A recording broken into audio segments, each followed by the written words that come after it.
Agora, o que será que o Lula comentou a respeito dessa sessão no STF? Conta pra gente, Caio. Eu tô de olho aqui no Twitter do Lula pelo Brasil para ver o que o Lula se manifesta, como o Lula se manifesta sobre essa liminar que ele ganhou e tal. Essa imunidade, né, que deram a ele. Ele tá bem quieto. Ele, o PT, a Gleisi Hoffmann, que adora falar, ainda mais falar uma bobagem aí na internet, eles estão quietos.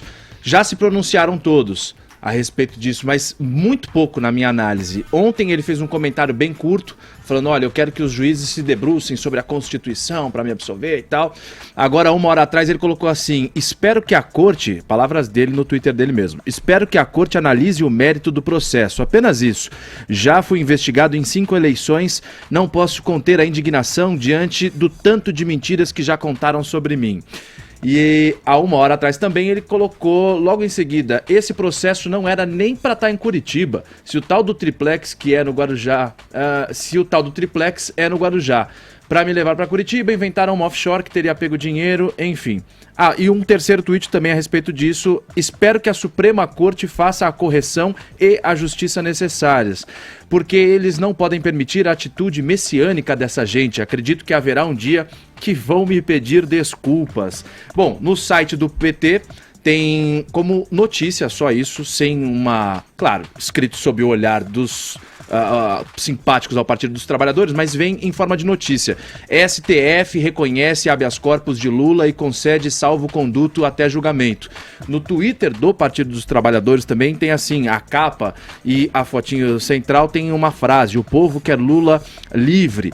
E na Gleisi Hoffmann, no Twitter da Gleisi Hoffmann tem lá o reconhecimento do Supremo Tribunal Federal ao habeas corpus impetrado por Lula e a expedição de salvo-conduto são decisões que respeitam a Constituição e tal, um olhar dela. Mas só isso, só coisinhas bem pinçadas aí. E tem aquela frase, né, Caio? Pense num cabra animado.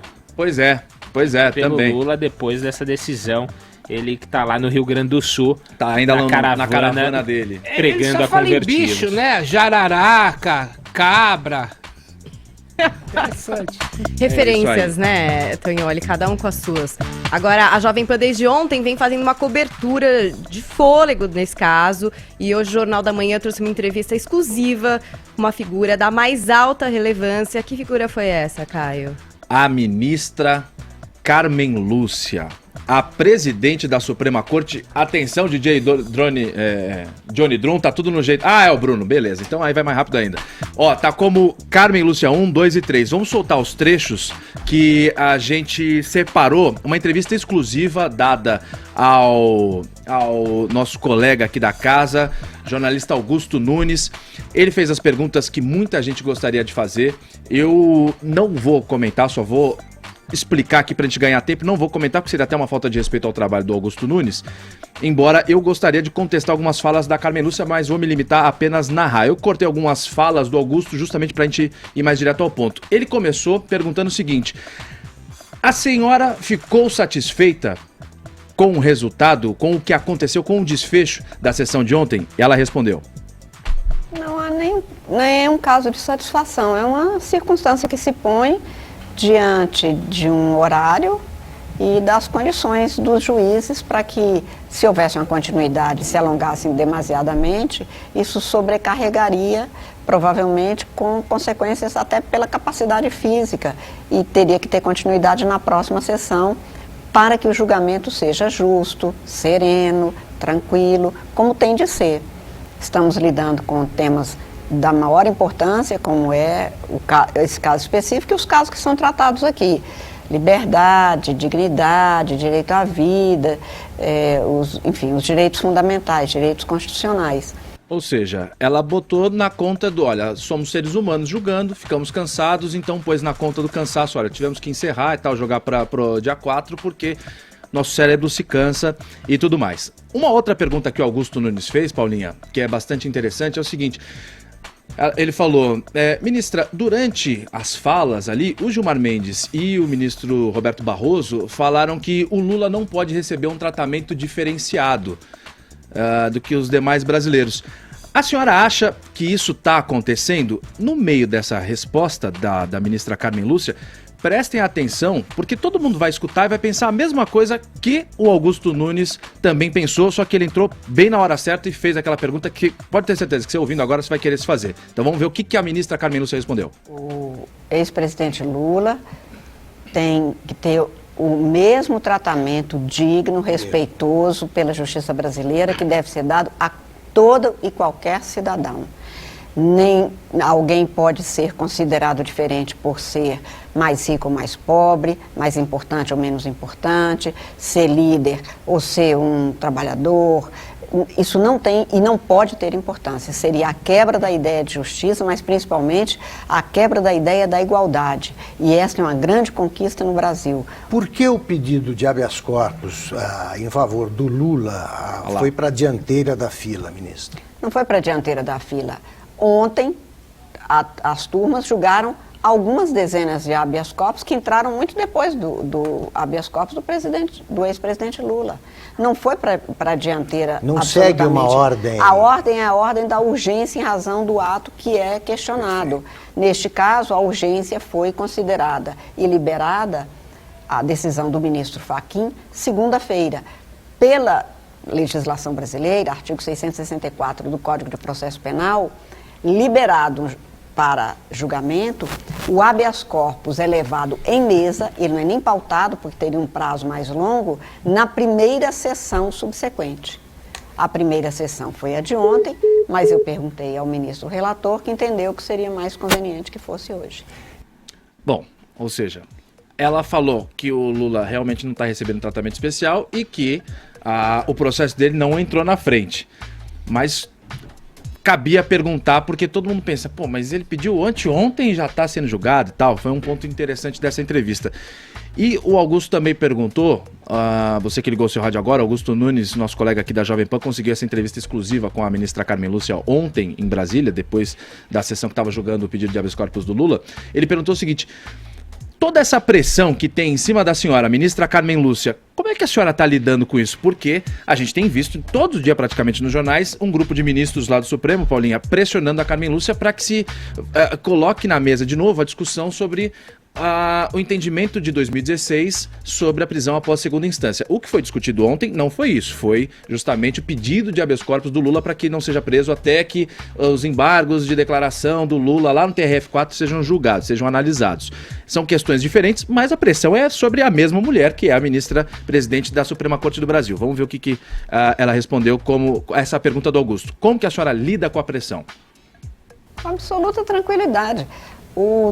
O órgão da jurisdição, a unidade, o prédio, o fórum no interior, ele é o lugar onde o cidadão vai para apresentar o seu pleito.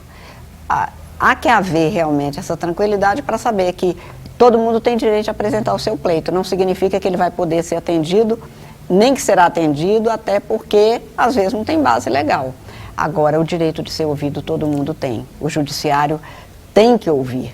Eu não me sinto pressionada nesse sentido de alguém imaginar que isto passe além do que é a expressão do outro, que eu tenho que escutar. Olha, eu fico muito feliz de ouvir esta senhora falando isso, que não se sente pressionada, porque o Brasil tá com ela querendo que ela tome as decisões mais sábias, né? Então tava todo mundo essa semana meio, acredito eu, né? Todo mundo assim, meu Deus do céu, ela vai ceder. Então eu ouvi ela falando, não, eu recebo com absoluta tranquilidade. Eu fico mais tranquilo também, que eu tava até indo dormir preocupado desde segunda-feira até agora. Nessa mesma entrevista, outros pontos foram abordados, evidentemente, é uma entrevista bastante comprida. O Augusto Nunes pergunta... Mas a primeira resposta dela foi assim, olha, a gente jogou pro dia 4 a votação, a discussão, porque os votos são muito longos, as sessões são muito longas e tal. E o Augusto Nunes falou, mas os ministros não falam muito? Ela fala, a gente realmente tem que melhorar essa parte. Aí ele fala, não são discursos meio complicados? Quem está em casa acompanhando pela TV Senado, daí por diante, a TV Justiça, aliás, daí por diante, entende tudo que vocês falam? Ela fala, não, nossa oratória é meio complicada, até mesmo minha família não entende. Vai tocando alguns outros pontos. O professor Marco Antônio Villa também gravou uma pergunta, fez uma pergunta a Carmen Lúcia e falou assim, a senhora imaginava que ia sofrer tanta pressão quando assumiu esse cargo de ministra do Supremo Tribunal Federal? Ela fala, não, eu não imaginava. Eu não fazia ideia de que ia ser tão pressionada como eu estou sendo, mas o Brasil está num momento bastante delicado e daí para frente. É uma entrevista muito boa de se ver, muito importante de se acompanhar. Tá na página da Jovem Pan, jp.com.br, tá no YouTube, é só jogar no Google. Você que tá nos escutando agora, chegando em casa, tendo um tempinho, vai lá, coloca. Quem sou eu para parabenizar o Augusto Nunes, mas vou aqui dar uns parabéns, porque ele conseguiu uma coisa que poucos jornalistas conseguiram, que é uma entrevista exclusiva com a ministra... Ô Augusto, quanto que você vai colocar na conta corrente do Caio, hein? Isso é segredo que a gente combinou. Obrigado pela homenagem. Eu não revelo esse tipo de coisa. Vale a pena procurar lá, tá na internet. É isso, Paulinha. A gente encerra esse assunto com a fala do professor Marco Antônio Villa, hoje pela manhã aqui na PAN. Tal qual como previsto aqui, o STF desmoralizou a justiça e o Brasil. Tudo isso já foi previsto, já foi falado aqui que todas as decisões do STF são políticas e não jurídicas. Tudo foi dito aqui, não é fazer profecia do passado. E que o STF, tem de ser lembrado, tem 11 ministros, 8 designados por Lula e Dilma, 1 por Fernando Henrique, 1 por Sarney e 1 por Collor. Portanto, é um tribunal sob domínio dos criminosos do PT.